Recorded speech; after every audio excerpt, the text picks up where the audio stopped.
Sandeshkhali strongman and controversial figure Sheikh Shahjahan finally arrested after 50 days on the run. Allegations of rape and land grab against him. The Trinamool Congress suspends him from the party for 6 years. BJP's key election panel meeting being held in the national capital. First list of Lok Sabha seats likely to be released post the meeting. BJP's focus will be on weak seats. Reports that many sitting MPs could be dropped. Murder or suicide? Two minor girls, both cousins, found hanging in UP's Kanpur. The family alleges they were gang raped. 3 men have been arrested. The Punjab and Haryana High Court tells the Haryana government not to grant parole to rape convict. Dera Sacha Sauda chief Gurmeet Ram Rahim without their permission. He's out on the 7th parole in a year's time. The Karnataka caste census submitted to Chief Minister Siddaramaiah will be tabled in the next cabinet meeting, but objections by certain groups in the state.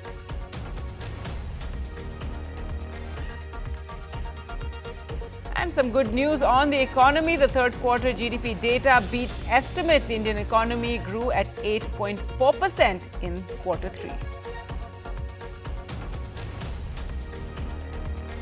Our top story now, and Sheikh Shahjahan at the center of the Sandeshkhali controversy and major flashpoint between the BJP and Trinamool Congress in the state, was finally arrested. The Trinamool strongman has some 49 cases against him, including sexual harassment of women, land grabbing, murder, and the attack on the Enforcement Directorate team. The Trinamool Congress expelled him for 6 years, and interestingly, his arrest comes just a day before Prime Minister Modi is to visit the state. A celebration in Sandeshkhali. After the West Bengal police finally arrested TMC strongman Shahjahan Sheikh, 55 days after he was accused of orchestrating this assault on ED officials who raided his home in a money laundering case. The Sandeshkhali strongman is also at the center of serious allegations leveled by residents of the island who have accused Shahjahan and his aides of land grab and extortion. Charges of sexual harassment have also surfaced. এই প্রতিবাদ ওনারা যা আমাদের উপরে অত্যাচার করেছে আমরা সেই সব অত্যাচার অনেক দিন ধরে সহ্য করছি আর করতে পারছিলাম না দেয়ালে আমাদের পিঠ থেকে গেছে যার জন্যই আমরা আজকের এই আন্দোলনে নেমেছি এখন আপনারা কি চান সরকার থেকে কি চান বা বিচার ব্যবস্থা এখন চাইছি ওনাকে তো অ্যারেস্ট করা হয়েছে উনি যেন কঠিন থেকে কঠিনতম শাস্তি পান সেই সাজা পান এখন শান্তিতে আছে হ্যাঁ আগে কি রকম পরিস্থিতি ছিল আগে পরিস্থিতি খারাপ ছিল কেউ ভয়তে কথা বলছে না The arrest came 24 hours before Prime Minister Narendra Modi's visit to Bengal. Sandeshkhali has been a political flashpoint between the TMC and the BJP for nearly 2 months now. After Shahjahan's arrest, the TMC announced his suspension from the party for 6 years, slamming the BJP and daring it to act against their own tainted leaders. The All India Trinamool Congress have decided to suspend Sheikh Shahjahan from the party for 6 years. Mr. Modi, we dare you to suspend Narayan Rane, Himanto Biswa Sharma, Shubhendu Adhikari. The BJP hit back immediately, mass sharing this video in which Shahjahan is entering a Bengal court, asking why the Bengal police was escorting Sheikh Shahjahan like they would escort CM Mamata Banerjee. इसलिए ये arrest नहीं है, ये mutual adjustment है। जितना time तक central agency इसको हिरासत में नहीं लेगा, उतना टाइम तक वहाँ का पीड़ित जनता को न्याय नहीं मिलेगा। The Calcutta High Court had clarified that it had not stayed Shahjahan's arrest just days ago, after TMC claimed that the court had tied the police's hands. Today, the High Court refused to hear the strongman's anticipatory bail plea, talking tough and telling his lawyer that it had no sympathy for Shahjahan. With Ratnadeep Chaudhary in Sandeshkhali, NDTV Bureau Report. In other news, the BJP is holding its Central Election Committee meeting at the party headquarters in Delhi. The meet, chaired by Prime Minister, will finalize the first list of candidates for the Lok Sabha polls. The party is expected to have specific focus on strategy for the 160 seats that it lost in 2019, and the first list of candidates is likely to feature such seats and about 100 order. Candidates could be announced starting with Prime Minister Modi. Well, let's go across to Vasudha now, who joins us from the BJP headquarters. And Vasudha, tell us, when can we expect that announcement? And this meeting will carry on for over 2 days? Yes, Gargi, so the meeting, is to begin when the Prime Minister arrives here, and that's going to be anytime soon. And senior leaders of the CEC, which is the Central Election Committee of the party, the highest decision-making body when it comes to, decision on candidates, that is going to take place today. 18 states are going to be discussed, and UP and Bengal, of course, are, the top focus areas of the state. But we also understand that some states like Kerala, where the PM has been specifically, making a lot of outreach in and having a lot of dialogue with a lot of communities there, that state could also figure prominently, is what we hear. And this list could be expected any time after tomorrow afternoon, is what we understand. And what the party wants to do is also send out a message to not just the opposition but also to its voters that it is speaking from a place of confidence. It's speaking from a place of preparation and also strength. What we understand is that the party could be releasing the names of almost 40% of the candidates before the 10th of March to in some ways to show how prepared it is, and also to give candidates a lot of time to build their campaign. A lot of ministers could also figure in the first list, apart from Prime Minister Narendra Modi and Home Minister Amit Shah. These ministers could include Environment Minister like Bhupendra Yadav, Health Minister like Mansukh Mandavia, and also Dharmendra Pradhan, who's the Education Minister. So these are some of the things that we have picked up. But of course, after tomorrow afternoon is what we hear. The first list could come out. It could have around 100 names, is what we've been told. It's probably for the first time that the party is coming out with a list even before the elections have been announced. Remember, last time, just a few hours after Holi, the party had released its first list, days after the elections had been announced on the 21st of March, and 164 candidates had been named then. And this list will also show a glimpse of what the party's focus areas could be in the 2024 campaign with respect to the rallies that it would conduct, in which parts, what kind of micromanagement strategy it would have, and all of that. We are also expecting names of some celebrities to also come out, like maybe Thrissur's Suresh Gopi, a seat that has the BJP and the RSS have cultivated for years. That could be one of the things, or the other seats of Kerala like Attingal or Palakkad could also be announced. Apart from that, Delhi is something that the party is paying a lot of focus on. So apart from Uttar Pradesh and West Bengal, Delhi, Gujarat, other states are also going to be discussed today among 18 states. This is just the start of the CEC process, first meeting, but lots more action in the coming days. All right, thanks so much for that, Vasudha. So the list expected tomorrow, even before the elections are announced. News now from Karnataka, where the much-awaited socio-economic and education survey report, or the caste census, was submitted to Chief Minister Siddaramaiah. The report comes amid objections to its findings by certain sections of society, like the powerful Lingayats and Vokaligas community, and even within the ruling Congress. Finally, after 7 years in waiting, the 2017 socio-economic survey report of the Karnataka government was submitted to CM Siddaramaiah by the chairman of the OBC Commission, Jai Prakash Hegde, on the last day of his tenure. The findings could challenge the dominance of the Lingayat sect and OBC Vokaliga communities as the largest voting blocs in the state, and hence the report has faced stiff opposition. So today you have submitted the report. Yeah, submitted the report. Yeah. Do you expect it to be implemented anytime soon? He said he'll keep it in the next cabinet. A backlash from the Lingayat and Vokaliga groups, which have claimed the report as unscientific, makes publishing the caste data fraught with risk. Even the state Congress president and Deputy CM D.K. Shivkumar, who belongs to the Vokaliga caste, had expressed his opposition, and the BJP, dominated by Lingayat leaders, is on the same page. ये scientifically सर्वे नहीं हुआ है. इससे कई लिंगायत वकलिगा बहुत community को इससे बहुत बड़ा धक्का पहुंचने वाला है. हम विरोध करेंगे. हम कांग्रेस सरकार को हमने मांग करेंगे. फिर एक बार कर्नाटक में पूरे गांव-गांव में घर-घर को जाके सर्वे करो. कोई सर्वे आने दीजिए. हम उसको मानने के लिए हम तैयार हैं. I have no comments to make either on the report or on the comments made by our colleagues. Depends on whether we accept it, whether we don't accept it. Accept the report No, like the previous one. we may receive it, we may take some time to study it. Anything may happen. During the survey, 54 questions were asked. 5 crore 90 lakh people covered, 1 crore 30 lakh families surveyed. 169 crore rupees spent by the government on this project. The survey report was ordered by the then CM Siddaramaiah in 2014. Though the report was ready in 2017, it was not accepted due to technical glitches. Successive CMs delayed accepting it. The caste census is a delicate and tricky issue. With the Vokaligas and Lingayats raising a banner of revolt, will the Congress be willing to take that risk in publishing the report ahead of the Lok Sabha election? With camera person Kumar Pratibaraman in Bengaluru for NDTV. Now, seat sharing formulas being finalized. The DMK in Tamil Nadu has arrived at an agreement with left parties, and like in 2019, the CPI and CPM will both get 2 seats each. The constituencies will be decided later. Sam Daniel reports.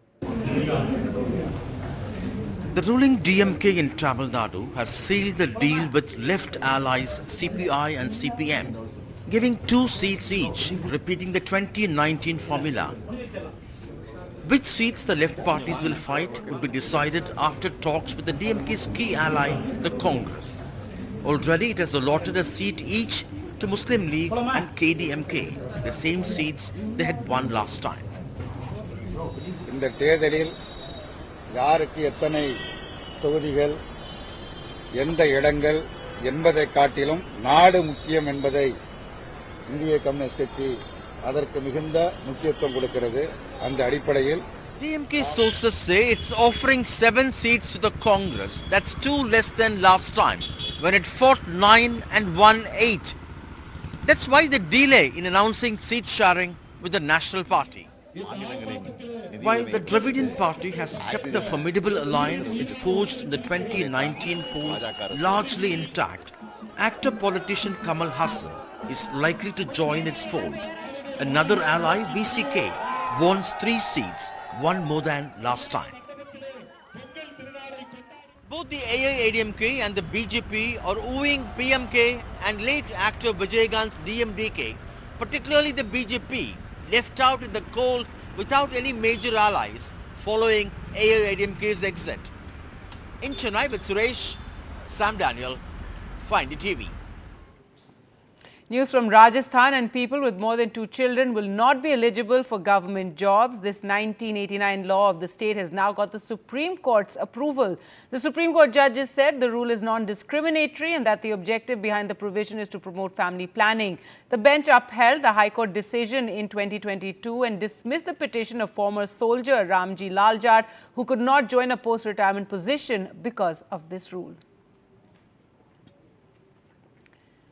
The Punjab and Haryana High Court today raised questions over the repeated paroles granted to Dera Sacha Sauda chief Gurmeet Ram Rahim, a rape convict who is supposed to be serving 20 years in prison. The rape convict was given a 50-day parole in January. It was his 7th parole in almost 10 months and 9th in the last 4 years.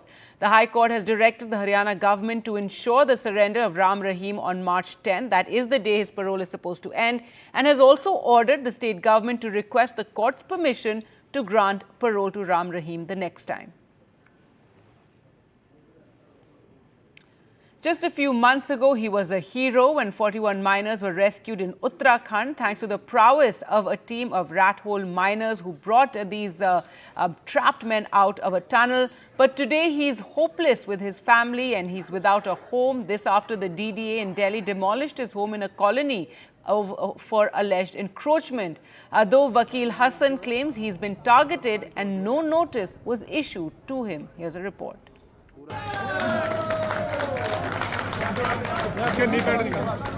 A hero just 3 months back, now left without a home. Vakil Hassan's home in northeast Delhi was razed by the Delhi Development Authority and he is left on the streets with his family of 4. Hassan was part of the team of rat hole miners who had worked tirelessly for 17 days to rescue the 41 workers stuck in an Uttarkashi tunnel. He claims that he was taken by surprise by the demolition. Ma'am मुझे कोई notice नहीं दिया गया, मैं घर पे भी नहीं था उस वक्त जिस वक्त ये लोग आए थे। एक चोरों की तरह सर, मैम जैसे आता ना कि एक चोर आता और चोरी करके चला जाता है, एक चोरों की तरह ये लोग आए। Back in November, after the Uttarkashi rescue, Vakil was getting non-stop calls from politicians, officers to local leaders for a photo shoot. Now, there is no one to respond to their call for help. उस time मेरे husband के हाथ में एक diary थी, continue मेरे husband का pen चल रहा था, कंटिन्यू कभी किसी नेता का कभी किसी का, बड़े बड़े अफसरों के फोन आ रहे थे, वकील जी परसों की मीटिंग है, थोड़ा सा टाइम हमें दे दो, थोड़ा सा ये दे दो, तो फोटो शूट करवाना है, ये करवाना है, एक सम्मानित करना है, ये सब चल रहा था। रात से अभी तक किसी अफसर का फोन नहीं आया। हमारा घर तोड़ दिया उन्होंने, अब हमारा घर बस हमें हमारा घर चाहिए और कुछ नहीं। हमने तो कुछ भी नहीं मांगा था, सिर्फ घर ही तो मांगा था अपना। The Delhi Development Authority though said that the structures were illegal and that prior notice was given to the residents. They claimed that they were unaware that Vakil Hassan lived there and claimed they had offered alternate measures to the family, which they refused. Now, Vakil Hassan's family claims that they feel that they have been targeted in this demolition drive that was carried out by DDA, and their only demand now to the authorities is that they want their house back. While refuting to all of these claims, the DDA has said that nobody was targeted in this demolition drive. In fact, it was carried out as a routine activity of DDA as per the recent court orders. But DDA has also said that keeping in mind Vakil Hassan's contribution in the rescue operation at Uttarkashi tunnel, DDA had earlier also extended a hand of support to the family and will continue to do so. Now this is Ishika Verma with PJ Prem Singh reporting for NDTV. He was wanted in 33 cases of serial blasts across the country. He's better known as Dr. Bomb. But today, Abdul Tunda was acquitted by the Tata court for serial blasts that took place in 5 trains on the 5th and 6th of December 1993. The serial train blasts were planned in revenge for the demolition of Babri Masjid. Now, the CBI, who investigated the case, alleged that Tunda was the one who gave training to the accused to make the bombs that were set off in the trains on the night of 5th and 6th December. Murder or suicide? 2 minor girls, both cousins, were found hanging in UP's Kanpur in a village in the district. The family alleges that they were gang raped by men at a brick kiln where they worked. 3 men have now been arrested as the post-mortem report is awaited. Here's the report. 2 children aged 14 and 16 were found hanging from a tree here in UP's Kanpur. No one knows yet if it was death by suicide or murder. No note has been found. According to the family, the girls were raped by the son and nephew of the owner of a brick kiln, where the victims and their family worked. The family says the girls were raped, filmed and then blackmailed. When they tried to speak to the brick kiln owner, he allegedly beat them up. The girls' father says they could not bear the humiliation. तो फिर हम आए गांव से, जैसा तैसा समझा के बच्चों को हमको खाना बनाया, खाना खिलाया, बैठा दिया भाई को, हमको खाना खाने लगे हम, हमारी बच्ची निकल गई, उन्होंने जाके हमारे सरबिंदा की फांसी लगा लिया. The police have registered a case of gang rape and abetment to suicide and another case under POCSO, and 3 accused have been arrested. जिन्होंने जिन लोगों पर आरोप लगाया है उसमें तत्काल 3 अभियुक्तों की गिरफ्तारी कर ली गई है, जो वही भट्टे के ठेकेदार थे और इनके डिस्टेंट रिलेटिव लगते हैं. इनके द्वारा ये बताया गया कि बच्चियों के साथ मारपीट की गई, उनकी कुछ वीडियोस बनाई गई थी और उसके आधार पर सेक्सुअल असॉल्ट किया गया था. While the police is investigating, the incident has left the people in the area in shock. With Tanishq Punjabi, Bureau Report, NDTV. All right, a ghastly story there. And moving on to news of the economy now. And the third quarter GDP data has beaten estimates. Indian economy grew at 8.4% in quarter 3. Sakshi Bajaj reports. Better than expected Q3 GDP data, with Q3 GDP growth rates coming in at 8.4% versus Q2 GDP growth rates being revised upwards to 8.1%. FY24 GDP growth rate estimate also being raised to 7.6% versus 7.3% anticipated earlier. So really an upbeat picture for the Indian economy. Double-digit growth is being seen in construction sectors as well as a good growth rate in the manufacturing sector. So all of those factors really contributing to this uptake. Economists also saying that, look, consumer sentiment has been performing exceedingly well, has really outperformed all expectations, and that really is being able to be witnessed in this data. They also feel, however, that the farm sector growth has disappointed on expected lines. Going forward, economists believe that, look, private capital expenditure is likely to pick up, and interest rate cuts also will be happening soon. So all of those factors will contribute to a resilient economy and a robust growth rate going forward. Asia is likely to see a massive decline in population by the year 2050, and the major contributors are expected to be South Korea, Japan and China, while India, Indonesia and Pakistan are seeing record growth in population. Aarti Krishnan takes us through what's happening in these Asian countries and how the demographics have changed. Asia, once known as the most densely populated continent, which saw population boom, might be experiencing a sharp decline in population growth. Now, what's contributing to shrinking Asia? Majorly, 3 nations seem to be experiencing a decline in growth rate. Now, South Korea is seeing a population decline of 0.36%. Its fertility rate is at 1.1 and the population is predicted to drop to 46 million by 2050. Japan as well is seeing a population decline of 0.17% with a fertility rate of 1.4 children. Now, Japan's population is expected to drop to 104 million by 2050. Both Japan and South Korea were not known for overflowing population, but one country seemed to hold the record in population, China. However, now 12% of China's population, about 166 million people, are 65 years of age or older. The growth rate has also dropped to 0.49% and the fertility rate is down to 1.7. Now, China's population is predicted to fall to 1.3 billion by 2050. Now, not all countries in Asia are facing this problem. Some countries are actually seeing a population boom, with most of their population consisting of working class and younger people. Now, India is predicted to overtake China as the most populous country. It has only 6% of its population who are older than 65 years of age. The growth rate is also at 1.2% and a fertility rate of 2.1 children. India's population is predicted to rise to 1.5 billion by 2050. Indonesia as well has a fertility rate of 2.2 and the population is expected to be 317 million by 2050. Now, Pakistan is a great exception because when it comes to Asia, its fertility rate is in fact 3.3, which is far above the replacement rate, and the growth rate of Pakistan is 2.37%.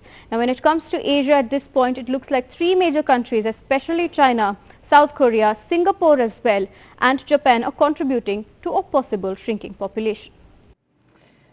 And finally, Samarth by Hyundai in partnership with NDTV is a movement for equal rights for people with disabilities. Part of the initiative's strong belief is that people's disabilities do not define what they can or cannot do, and embodying that is Akshansh Gupta, a scientist at the Central Electronic Engineering Research Institute, Pilani, Rajasthan. Akshansh was born with cerebral palsy. This is a story of his perseverance and determination.